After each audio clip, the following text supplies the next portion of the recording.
a chocolate bar melting in a scientist's pocket led to the invention of the microwave. In the 1940s, Percy Spencer was testing a magnetron for radar technology when he noticed a gooey mess in his pocket. His chocolate bar had melted.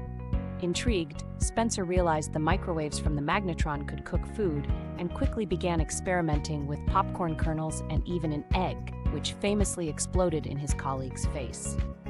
This serendipitous discovery revolutionized kitchens worldwide, turning a simple snack mishap into a cornerstone of modern convenience cooking. From accidental beginnings to everyday appliance, the microwave's origin story is a delicious reminder of how unexpected moments can spark groundbreaking innovations.